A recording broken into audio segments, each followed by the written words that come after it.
If you're watching this video, it probably means you just got hurt. So what we want to do in this video is a strategy in terms of what we do when we do get an injury. You know, one of the things that we commonly hear is, hey, I just need to rest. There's actually a principle, and it's actually one of the more important principles in all of strength and conditioning, is this concept of reversibility. It's this whole pretense of everything that we do. And we got to look at our background and why that principle is really important. All of us came from a college strength and conditioning background or working with professional athletes. And one of the things that we had to realize quickly was this year-round training effect made huge dividends towards wins and losses and us being more successful. So one of the things that we had to figure out was, what do we do when our athletes incur an injury? Can we find strategies to keep training that doesn't impact that injury to make it worse, actually makes it improve while training other qualities? So one of the things that we really need to lean in on is this concept of where is the inherent benefit from resting entirely versus if there's more benefit from actually resting that joint while training. And these are the things that we really honed and mastered in that athletic environment based out of necessity. And it's the same principles here. As we look at, hey, I just got hurt in training. My first maybe initial reaction is I should just need to take time off. Or maybe I talked to a physical therapist or a doctor and they said, yeah, you should just take time off.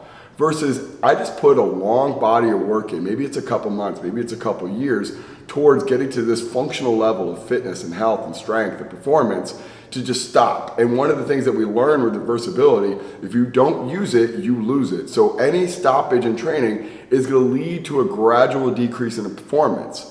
The shorter that period is before in terms of driving up that adaptation, the faster it's gone. The longer it's gone. This is why taking maybe a week off here and there is beneficial, but it's also built off this infrastructure of I need to do a long body of work beforehand.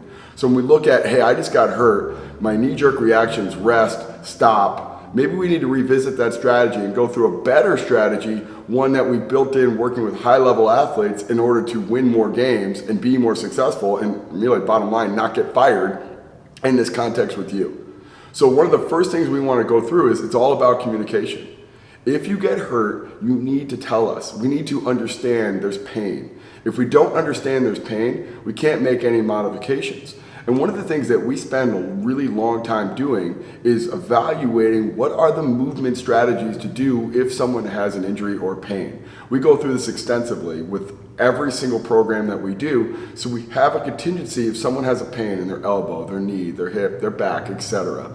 So on every single exercise, there's always a plan B. There's a plan C, there's a plan D if we have an elbow, a shoulder, a wrist, or something on every single joint to put that person or you in that best position to be successful every day. And this is the thing that we had to learn as college and professional level strength coaches. Hey, what is the strategy if someone comes in with a banged up wrist from football practice? What is the strategy if that person injured their ankle during playing basketball on the weekend? We needed some sort of alternate strategy because we couldn't lose that training effect. Doesn't mean that we're resting, it just means that we're resting that joint that's injured. And as we start to communicate, hey, this hurts, this bothers me, it goes into this next level of, hey, this is the strategy we utilize in terms of modifying. It's not just pulling from the hip. Our coaches aren't just flying by the seat of their pants on every modification.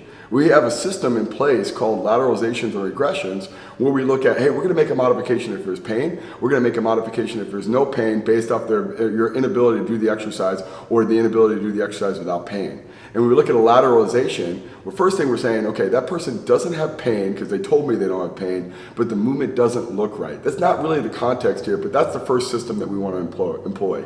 Second one, you just told us it hurts. Our strategy then will be a regression. We're going to find a position or a way we're going to load you that doesn't actually cause more or exacerbate that pain. And that's the secret.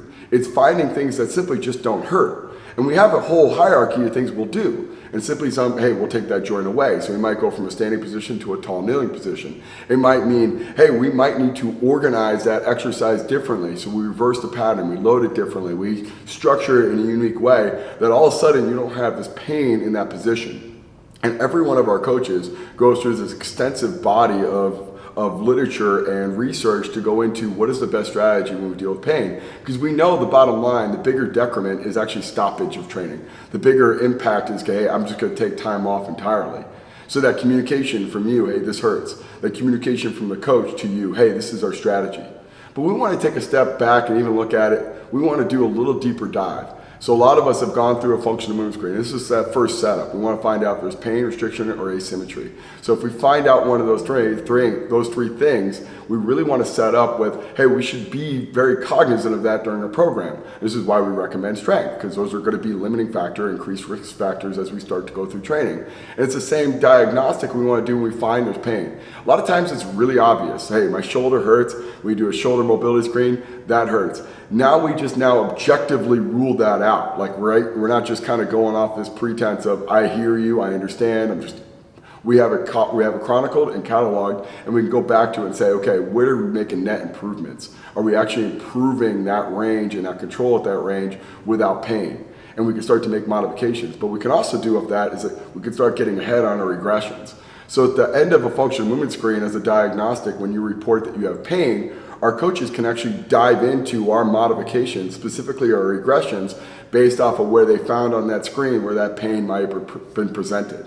And that is the strategy here. It's looking at it saying, hey, the stoppage in training is going to be bigger net impact negatively than actually stoppage of, hey, looking at this joint that we're working at or doing exercises that cause pain. We need to find better strategies, and we got to look at the bigger net return.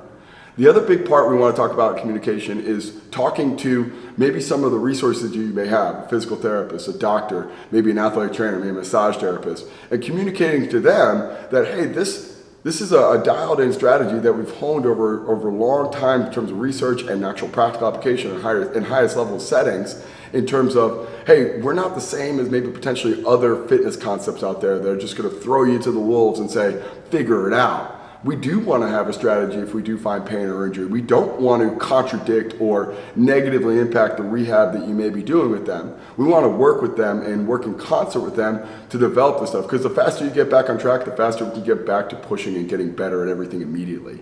So that communication from you to us, from us to you, from us to that PT, athletic trainer, doctor, orthopedic, collectively we make this perfect community that we can get you rehab faster while keeping all that training effect, maybe even improving some of that training effect that we've worked so hard to build. So you're injured, it's not a stoppage, it's, hey, let's focus on now what do we do from here to help optimize the situation and find strategies to continuously progress and progress and progress.